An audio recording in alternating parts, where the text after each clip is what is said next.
मित्रांनो, असा प्रश्न जर पेपरमध्ये आला तर काही सेकंदात उत्तर कसं काढायचं असतं बघा. मित्रांनो, दिलं काय, एक बोट प्रवाहाच्या दिशेने, म्हणजे हा हा प्रवाह आहे.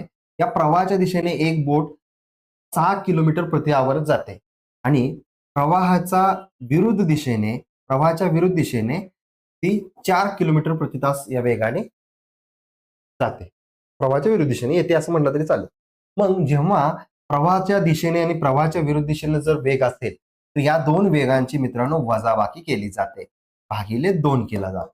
म्हणजे 7 न 4 गेले, 2 उरले, 2 ने 2 ला भागलं, बेके बे बेके बे, म्हणजेच तुम्हाला 1 किलोमीटर 1 किलोमीटर प्रति आवर हा प्रवाहाचा वेग मिळतो. मित्रांनो, तुम्हाला प्रवाहाचा वेग विचारलेला आहे. म्हणून जर तुम्हाला बोटीचा वेग विचारला असतं तर 6 आणि 4 यांची बेरीज झाली, 6 अधिक 4 यांची बेरीज करायची आहे, भागिले 2 करायचं आहे.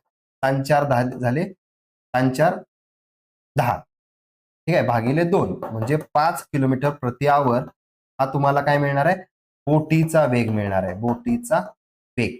यस, म्हणजे प्रवाहाचा वेग कसा काढायचा कळालं, बोटीचा वेग कसा काढायचा कळालं. मित्रांनो, या प्रश्नाचं उत्तर तुम्ही कमेंट बॉक्समध्ये द्यायचं आहे.